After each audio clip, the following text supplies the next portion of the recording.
I was reading a thing, Ingo Swann remote viewed, went backwards, and he did some remote viewing into one of the planes, the one that hit the Pentagon.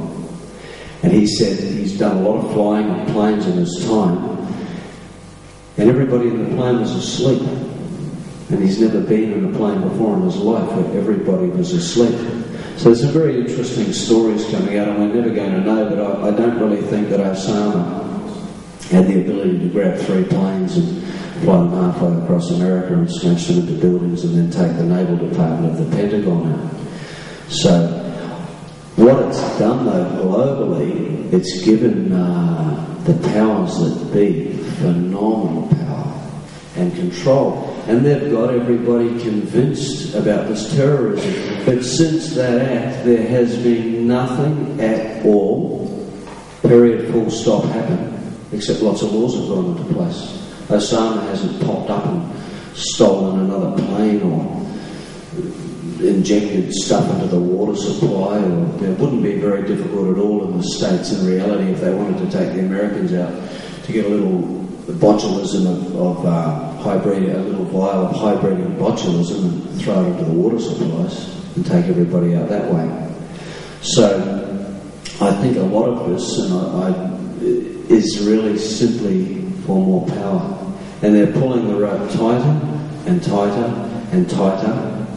And when they've got it tight enough, I believe, and in the right spot, where everybody's wired and everybody's numbered and they know what everybody's doing and there's cameras everywhere linked into everything else, then they'll pull the plug on the economy and they'll give everybody the little plastic card for a while. The banks will come out as the great rescuers. They'll be the heroes because the economy will be in a mess. And when you look at the banks, especially in this country, go to the Commonwealth Bank. The Commonwealth Bank now has an emblem. When they sold it out, they changed the emblem, and there's a little black slither at the bottom, but now it's a yellow square with a little black sort of slither. The little black slither is what we now own. The yellow bit's what the Chase Manhattan Bank and the World Bank and everybody else own. So, the whole lot literally has gone, but you can only be aware of it, you can't change it. So, as things get tighter and tighter and tighter, people are going to get more and more desperate. You'll find wages and conditions. Wages will continue to go down. Conditions will continue to get worse. But we're moving very quickly into an 80-20. We're going to have 20% of the population will be very, very wealthy. And 80% will be the also-rans. And they won't get out of it. And it's even happening in the education system now. You need a BA to clean toilets at McDonald's, but they're hauling back the ability for people to go to university because they can't afford it, because the funding's drying up. So the only people that are going to end up going to university are the children of the wealthy, the 20%. So we're going back around in the circle again, where we're going to have wealthy people and lots and lots and lots and lots of poor people. And you can see it happening in everybody. We're still having a bloody great big credit frenzy. Running around with our plastic cards, borrowing our heads off, our capacity's dropping backwards. The banks are lending, but they're creating the money out of nothing and then charging interest on it. And they've also come up with fees now as well, which helps them. But it's all about extracting money from the economy. It doesn't matter about being rich and being poor. I have a book that was released or printed finally last Wednesday.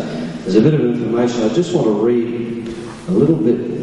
A lot of what I've been talking about is in this book. And there's also a very good frequency CD. But I just want to read some stuff. It's a huge section about banks and interest and how the economy works. What happens with the power was given away from the governments. The governments don't control the money supply anymore. They literally have no say in the money supply. All the power is handed over. But I just want to read some quotations, if I can find them, which are very interesting and very important about what's happening. economically. Okay, these quotations, if you can bear with me.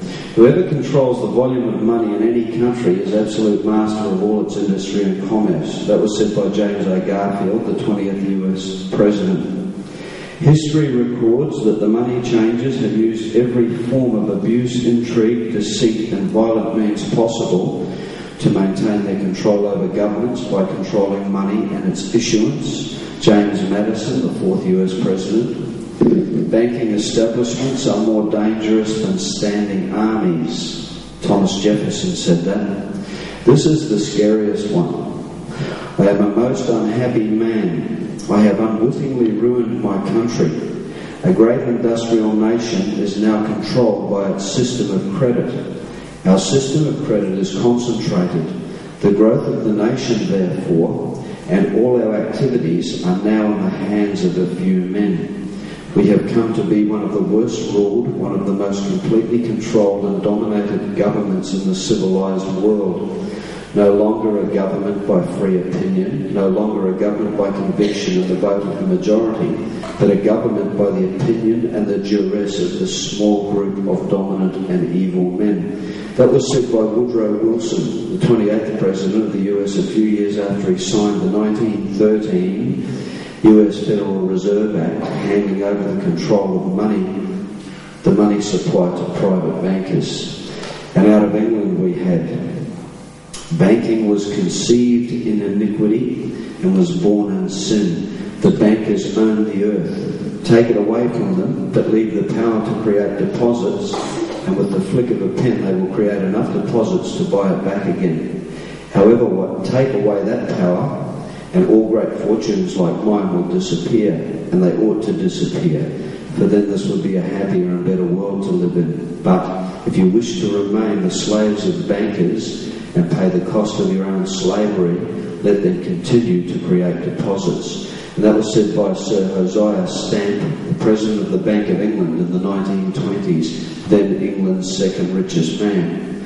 And we're at a point now where they've got all the money and they've got everything, and all we have is a country that's been sold out and a massive internal and external debt. So what these guys were saying was right all along. So you've got to be very wary of it, because it ain't getting any better. It's only going to keep snowballing. And now it's 10 to 12, and I spoke for about 3 hours last night. I hope that's been of interest to you, because I'm going to give my voice a rest. This is a new book that I've written. A lot of the information that I've been talking about here today is in here, although it's not so conspirable. A lot of it is about thought, frequency, using your mind to create your own realities, which is very significant, because everything on the outside came from the inside anyway. There's nothing in the world that didn't start as a thought. So if anybody's interested in this book, it has a CD in the back which takes you down into what we call the theta realm. The theta realm is where the remote viewers and the psychics go to, that they use in the US military intelligence. Is everybody aware of what remote viewing is? Okay, well, the theta realm is where remote viewers go. I use it a lot in hypnosis, and I use it a lot myself actually, but there's also a CD in the back of this that will help you to get there very, very easily, because if you don't have that, it takes a lot of practice and many years. And I also have a new series of hypnosis CDs out as well, which are all available here. And I'd like to thank you for your time, and thank you for listening to me. Everybody can have a rest. A couple of questions.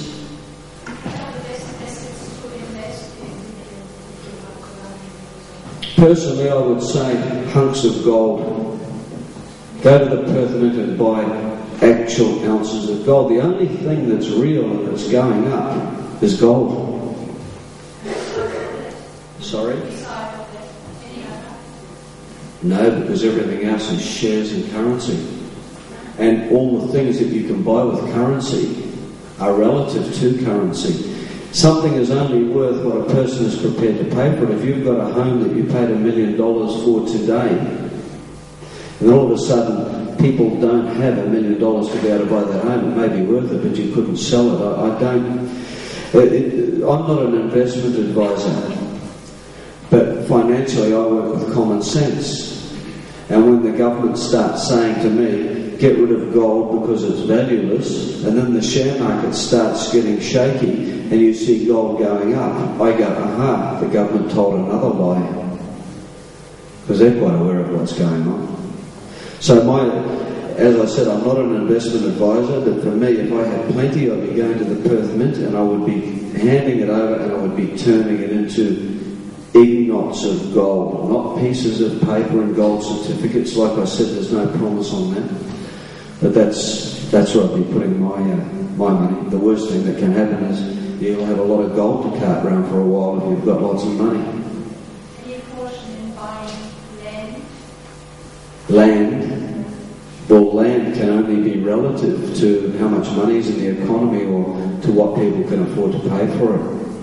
You know, you notice if you look back in the Second World War, for example, and I'm using a pro rata here, during World War II, if you had a house in Perth that was worth $1 million, once the war started, it was worth anywhere between $20 and $1 million. It becomes hypothetical.